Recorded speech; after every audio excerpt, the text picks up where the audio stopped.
she had embroidered the nightgown herself. That detail is where we begin, because that detail tells the whole story if you know how to read it. 6 months of evenings spent with a needle and thread, working by lamplight beside a mother who had plenty to say about the quality of a backstitch and nothing at all to say about what the nightgown was for. The lace at the collar was beautiful. The hem was straight. Every stitch was deliberate and careful and correct.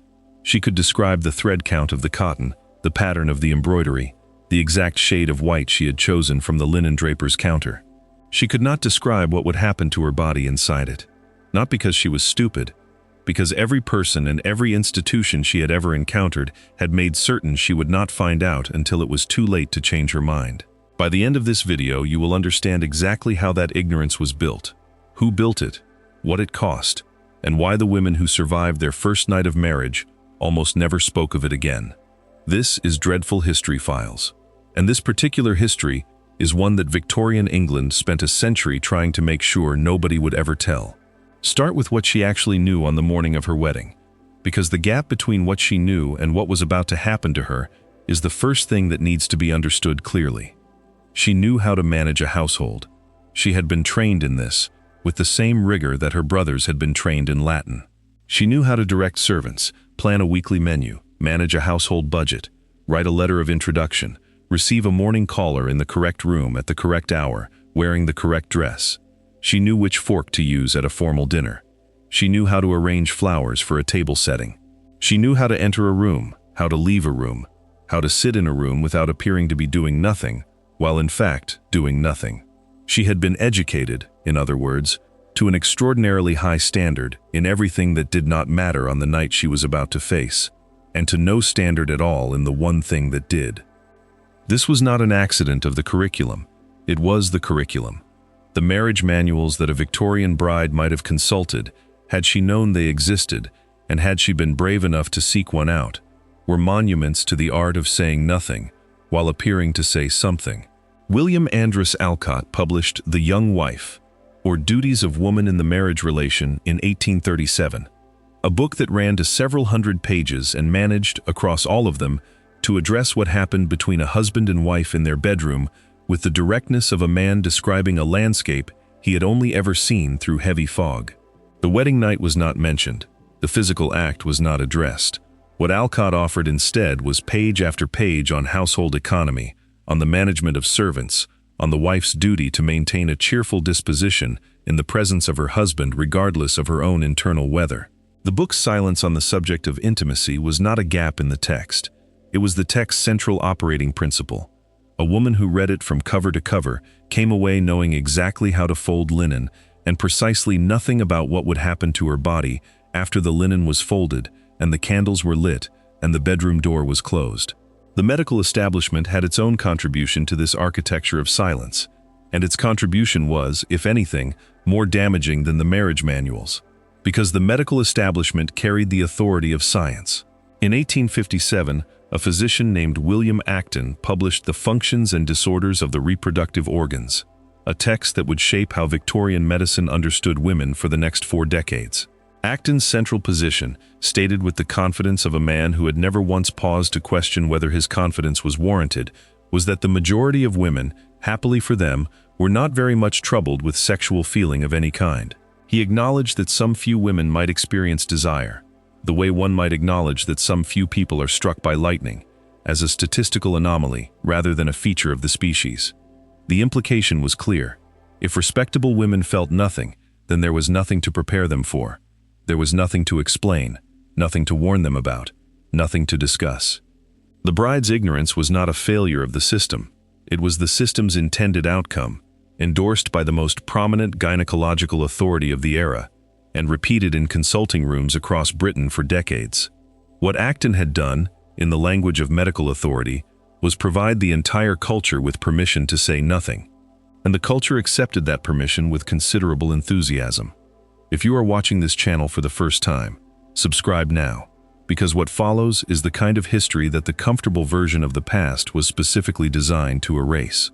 What happens next in this story has been hidden for over a century. Stay for it. The mothers held the last line of defense, and they broke it with 3 words. The consistency of the advice Victorian mothers gave their daughters before marriage has been documented across enough diaries, letters, and personal accounts to qualify as a cultural pattern rather than an individual failing. The words varied slightly from household to household. The message did not. Be obedient. Do not resist. It will not last long. One documented letter from the period records a mother telling her daughter on the eve of her wedding that there were certain things her husband would require of her, that it was not nice, and that she would just have to put up with it. That was the briefing.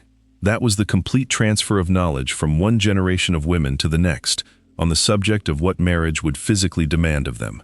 Not a failure of courage on the part of individual mothers, although courage would have been required to say more. A systemic silence maintained by every institution the mother had ever moved through, reinforced by every authority she had ever been taught to respect, and passed down not as an omission but as a principle. A girl who knew was already, in some unspoken but widely understood calculation, compromised. Knowledge itself was considered a form of contamination. To have been told was to have been exposed, and exposure, even theoretical, even second-hand, attached itself to a young woman's reputation in ways that could not be removed. The mother who said nothing was not failing her daughter. She was performing her role in a system that had decided, with considerable institutional effort, that a bride's ignorance was a form of moral purity. This is worth pausing on, because the mechanism is precise and it operated with a consistency that deserves to be called engineering. The medical establishment declared that respectable women felt nothing. The church declared that intimacy was a duty to be endured. The marriage manuals declared that the subject was beneath discussion. The mother declared that her daughter should submit and survive. Each institution reinforced the others. Each silence made the next silence easier. And the result was a young woman standing in an unfamiliar bedroom, in an unfamiliar house, in a nightgown she had made with her own hands, waiting for something she could not name to happen to a body she had never been permitted to understand. The engineering worked perfectly. The cost of that perfection was hers to pay. Now let us build the day, because the day itself was a mechanism, and each stage of it performed a specific function that becomes visible only when you know what the evening required. She had been awake since before dawn, not from excitement, although excitement was expected and performed accordingly, but because the corset required it. A Victorian bride's wedding corset was not a garment she put on by herself. It required a mother, a sister, or a lady's maid, and it required physical effort from all parties involved. The laces were drawn from the bottom upward, tightened in stages, the waist compressed to whatever measurement the dress had been constructed around, which was not the measurement of a waist at rest, but the measurement of a waist under deliberate compression. The fashionable silhouette of the 1860s and 1870s demanded a defined waist, and achieving that definition demanded lacing tight enough that a full breath became a negotiation between the body and its casing. Eating became physically uncomfortable. Sitting became an exercise in managed pressure. Standing for extended periods became an endurance test that the social performance of the day did not acknowledge and could not accommodate. Fainting during Victorian wedding ceremonies was common enough that smelling salts were kept in church vestries as a standard precaution. The altar was not a dramatic coincidence.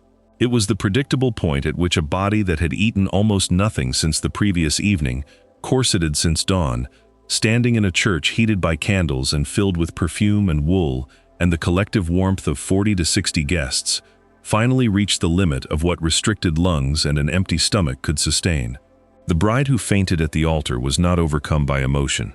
She was overcome by biology.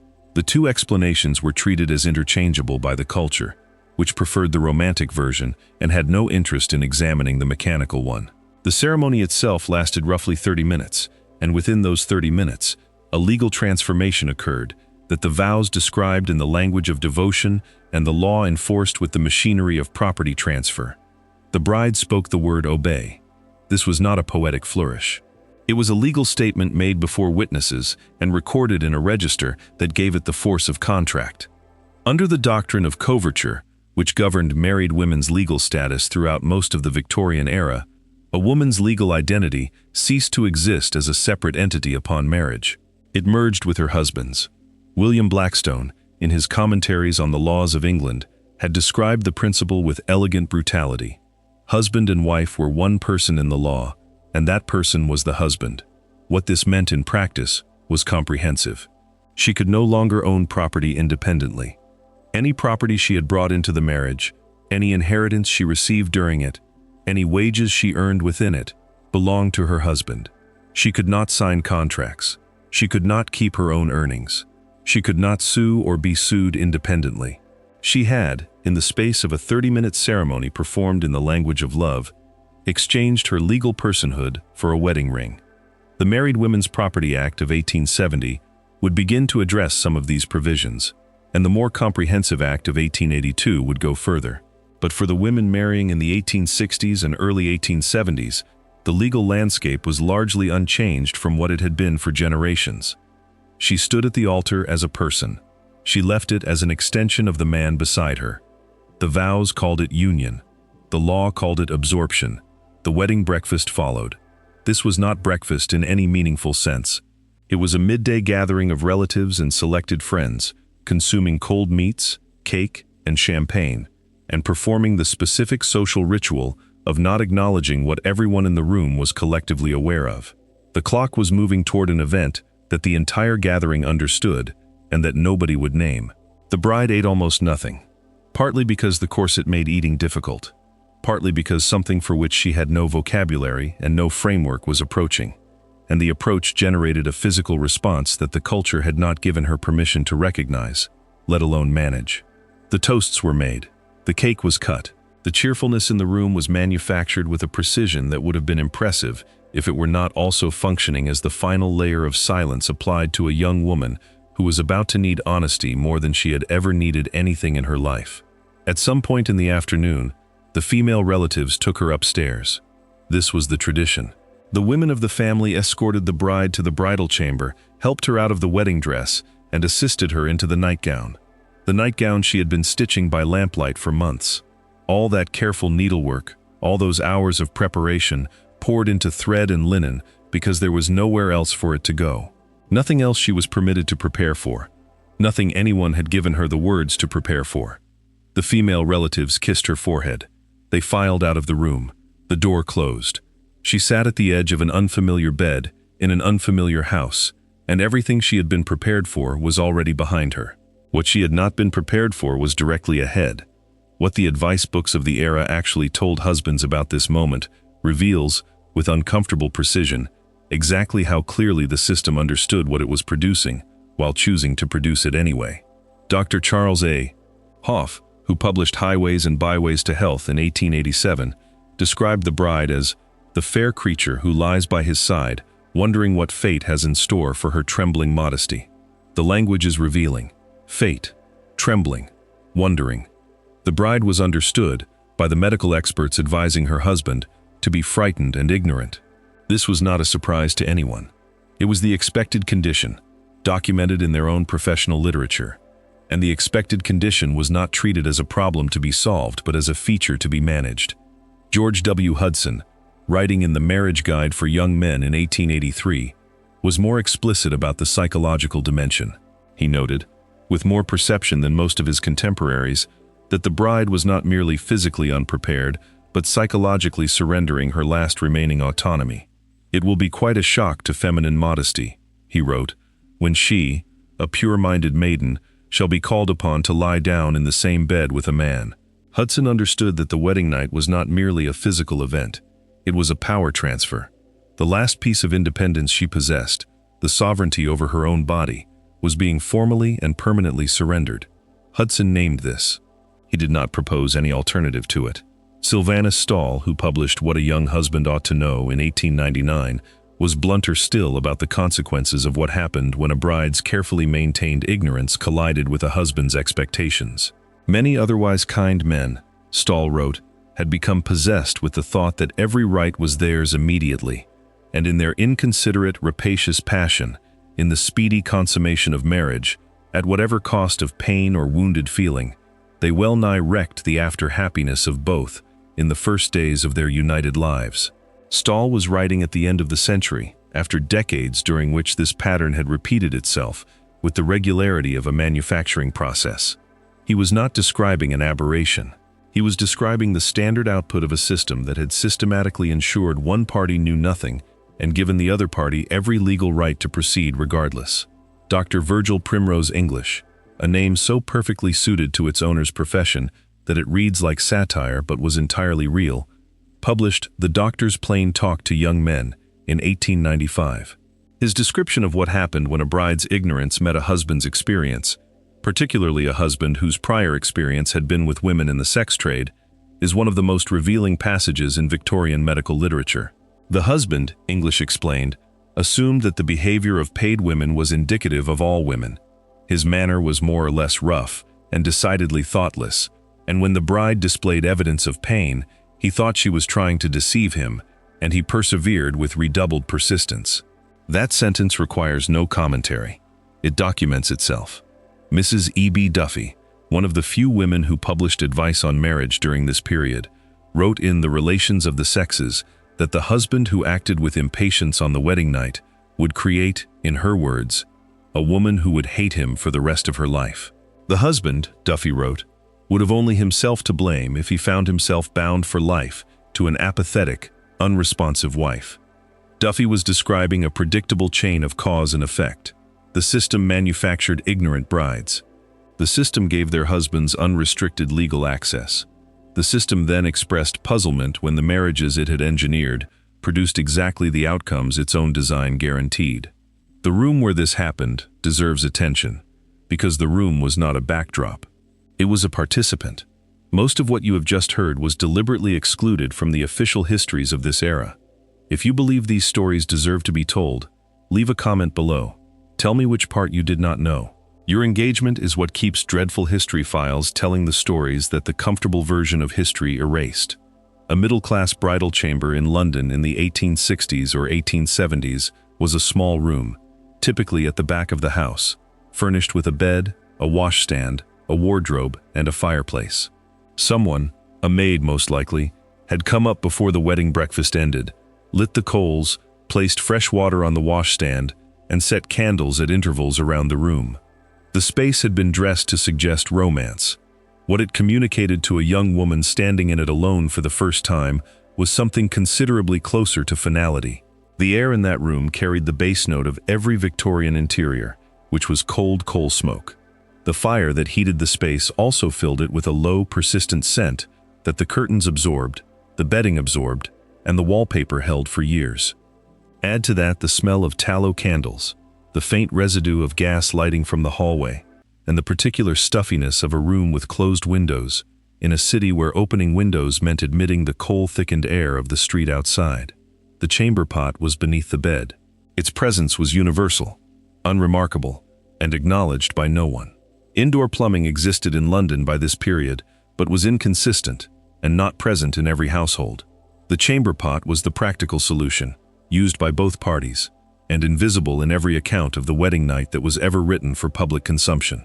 Neither party had bathed that day. This requires context.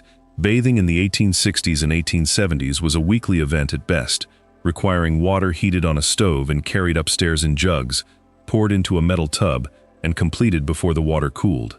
It was not something Victorian households organized around individual occasions. The bride had been awake since before dawn, corseted for the full day, standing in a heated church, sitting through a wedding breakfast, being escorted upstairs and undressed and dressed again. The groom had spent the preceding hours downstairs, drinking with male relatives in the manner that convention prescribed. These were the bodies that met in that room, not the figures of period drama, not soft-lit silhouettes behind gauze curtains. These actual, unwashed, nervous, coal-smoke-scented human beings in a small, sealed room with a fire guttering in the corner and the specific silence of a house that knew exactly what was happening on the other side of that door. He did not come up immediately. Convention required a delay.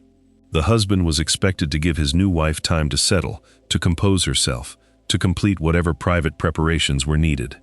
In practice, this meant she sat alone at the edge of an unfamiliar bed for 15 minutes, sometimes considerably longer, listening to every sound that traveled up through the floorboards. Every footstep on the stairs that turned out to be a servant was its own small suspension.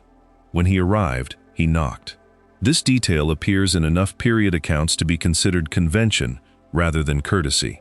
He knocked on the door of a room that was legally his, in a house that was legally his, to enter a marriage that the law already considered complete in every respect except one. What followed has been documented not in the sanitized language of medical textbooks, but in the private language of diaries and letters that were never meant to be read by anyone beyond the writer. Helena Michie, in her study Victorian Honeymoons, examined the diaries and correspondence of 61 real-life honeymooning couples and found that in the entire body of research, only a handful of allusions to what occurred on the wedding night exist. The silence is itself the evidence. These were women who wrote daily, who documented meals and weather and walks along the seafront with meticulous attention. The one experience they did not record was the one that changed everything. The exceptions that survived are devastating in their restraint. Eliza Dickinson, honeymooning at Malabar Point near Bombay, wrote in her diary that the experience was associated with a period altogether the most unpleasant in a girl's life, and vowed never to return to the place where it had happened. She noted, with the kind of careful precision that speaks volumes about what is being contained, that her husband had been very kind and good and considerate. The diary entry reads as an act of recovery. She was writing herself past something she could not name, using words chosen to close the subject rather than explore it. Whatever happened at Malabar Point, Eliza Dickinson marked it as finished, contained, and permanently sealed behind the language of controlled composure that her entire upbringing had trained her to deploy. The legal architecture surrounding that bedroom completed the picture with a thoroughness that bears examination. Marital consent in English law operated on a principle established centuries earlier and maintained without meaningful challenge until astonishingly recently. A wife was considered to have given her permanent and irrevocable consent to physical intimacy at the moment she spoke her vows. That consent could not be withdrawn. The concept of a husband acting against his wife's wishes within the marriage did not exist as a legal category in English law until the House of Lords ruling in RVR in 1991. That date is not a misprint. It is not a historical footnote inserted for dramatic effect. It is the actual year in which the legal system of England formally acknowledged that a wife retained the right to refuse her husband. Every Victorian wedding night occurred within a legal framework that had decided, explicitly and in writing, that refusal was not a possibility the law needed to accommodate. The marriage was also not legally complete until it had been physically consummated. Failure to consummate was grounds for annulment. The body was, in the most literal legal sense, evidence. Documentation. The husband carried this knowledge into the bedroom alongside everything else he carried. He was not merely acting on desire or convention. He was fulfilling a legal requirement that the ceremony had imposed and that the law would enforce if he failed to meet it. Both parties were aware, on some level, that a test was being administered. Tests, when both parties know they are being taken, rarely proceed the way anyone intended. The morning after contained no grace period. There was no mechanism built into the Victorian household for the new wife to rest, to process, to sit quietly with whatever she was carrying. The maid came first. She lit the fires. She brought hot water to the washstand. She stripped and remade the bed. That last task, on the morning after the wedding night, carried a particular weight that everyone in the household understood and that nobody discussed openly. The maid had slept one floor above. The walls were lath and plaster. Sound traveled. She was now standing in the bridal chamber performing a routine task that was, on this specific morning, not routine at all. The new wife was expected to appear at breakfast. If the husband's family was present, and they frequently were, breakfast was a performance of composure delivered to an audience that possessed detailed knowledge of the previous evening's purpose.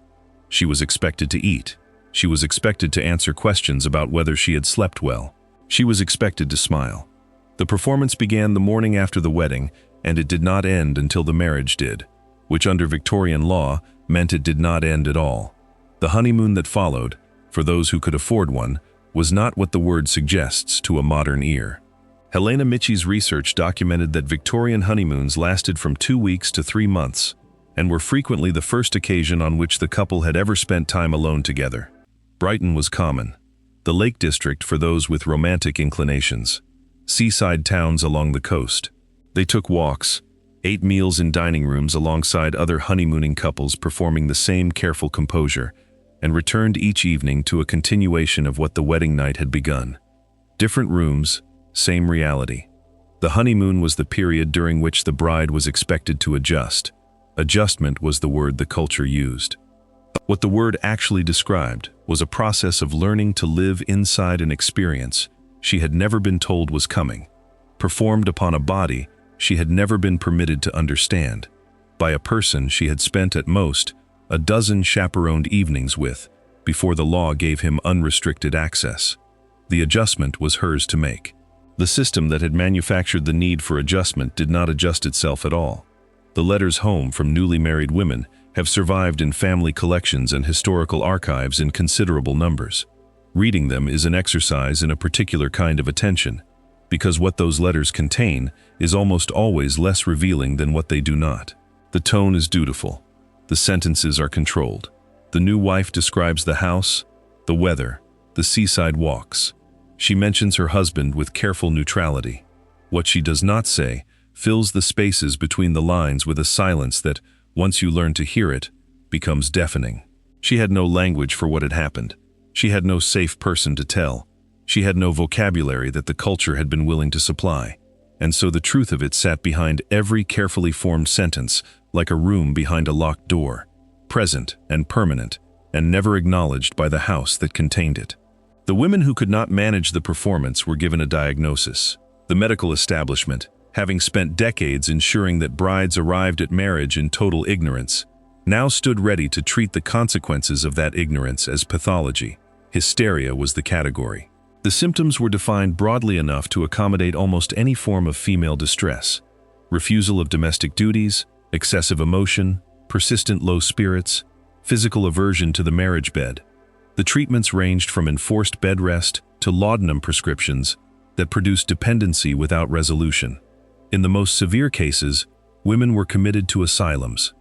The admission records of Victorian psychiatric institutions include women committed for symptoms that read, with the context this video has provided, as the entirely rational responses of people who had been placed inside an irrational situation and told that their distress was the problem, rather than the situation that produced it. The system had manufactured their ignorance. The system had given their husbands unchecked legal access. The system had provided no mechanism for refusal, no language for distress, no exit from the arrangement, and no acknowledgement that the arrangement might produce the very suffering it then diagnosed and treated as illness. The machinery was circular and self-reinforcing, and it operated for the better part of a century with a consistency that would be admirable if admiration were an appropriate response to something this precisely cruel. What needs to be said plainly, because the historical record requires it, is that not every Victorian wedding night was a catastrophe. Some couples arrived at their marriage with genuine affection and navigated the night with more care than the system deserved credit for producing. Some husbands were patient. Some brides, despite everything, found something bearable or even tender in the experience. The letters and diaries contain evidence of this too, and it would be dishonest to exclude it. Victorian marriage was not without love. Some of those relationships produced real warmth and genuine partnership over years of shared life. But love, and the system that surrounded it, were two entirely separate things. The system did not require love to function. It did not require consent. It did not require that the woman at its center understood what was happening to her or had any mechanism for saying no. The fact that some marriages survived these conditions and even thrived within them does not vindicate the conditions. It testifies to the resilience of the people who endured them. Those are not the same thing, and the distinction matters. She did not stay 21. By 22, she was pregnant. By 25, she had buried one child and delivered two more. By 30, her body carried the accumulated weight of repeated pregnancies without adequate recovery, managed alongside the full domestic demands of a household that did not pause for her condition any more than it had paused for her wedding night. She had mastered the performance of composure so completely that visitors described her as settled, capable, exactly the kind of woman her mother had trained her to become.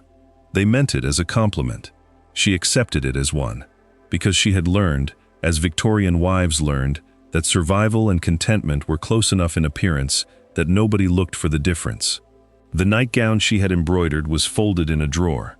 It had been washed and aired and stored with lavender. The needlework was still beautiful.